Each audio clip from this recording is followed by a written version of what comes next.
Hello, my name is Chris Bohannon, and I'm the collections manager at Dallas Historical Society. Today we're at Old Red Museum in downtown Dallas. I'm here to meet with Chris Freeman from the Texas Society of Professional Surveyors. And he's going to teach us a little bit about Warren Ferris and his first survey of Dallas County. Hey, how you doing? Good afternoon. How are you? Not too bad. What are we looking at? We are looking at some antique survey equipment that would have been much like the equipment that Warren A. Ferris would have utilized in his survey of Dallas County in the summer of 1850. What kind of tools did Ferris use during his survey? Well, typically in this era, you had a compass, and I think this was a compass to the 30-minute accuracy level, so it didn't even go to the, today's instruments would be degrees, minutes, and seconds, where at that time frame, they were just going sometimes to the nearest degree or the nearest minute, but this went to 30 minutes. So, typically it would be set up on a tripod, which we can't do in here.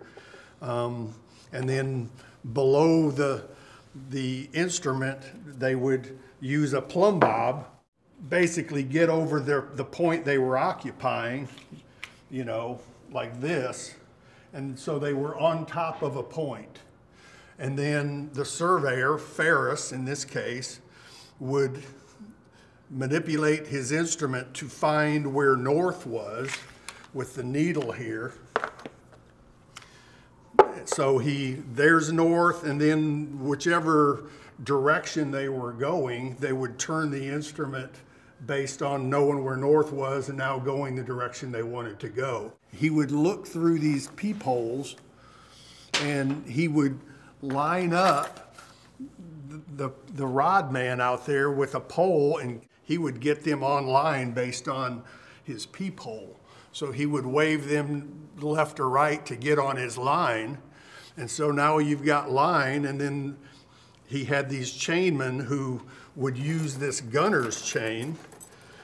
And this is a period chain. So this is from that time period of 1850s. It's called a gunner's chain. How did survey equipment change from Ferris's time to what you use today? That's an interesting question, and kind of one of the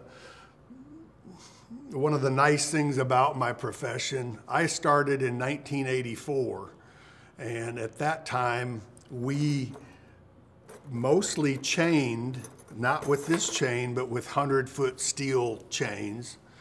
But soon after, so I started in 84, and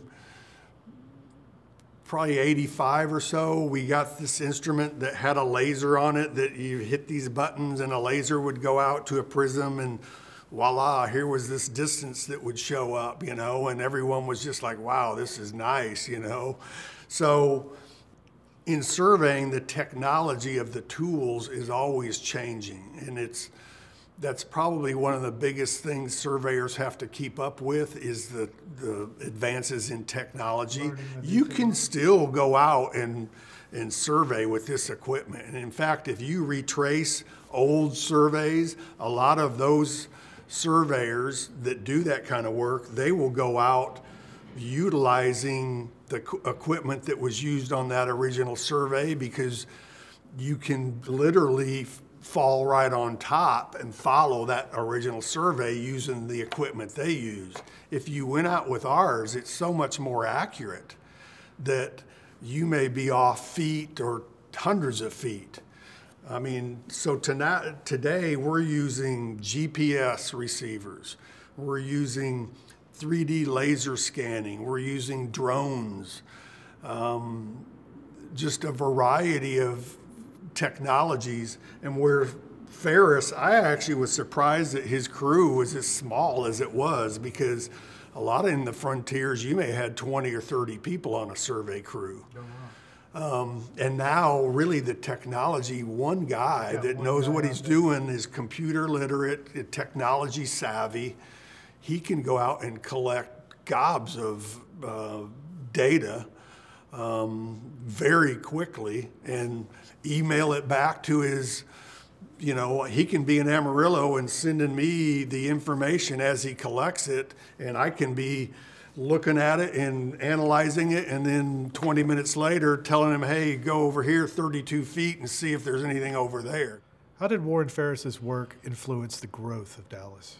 At the time of the survey, Dallas County was not very populated. I think less than 200 people in the county. So you're really out on the frontier. And Ferris had explored all around, and here he was in Dallas County. So again, at this time, by establishing the county lines and then Dallas itself being named the county seat, all the focus of all the immigrants and all the settlers that would be coming in, it would be to the city of Dallas. As a surveyor, the other thing that is in his notes is he's making notes of where good timber was, where good land for cultivation was. Again, as a surveyor, what you're doing is you're making the maps that are going to allow for other people to come in and then start dividing up land.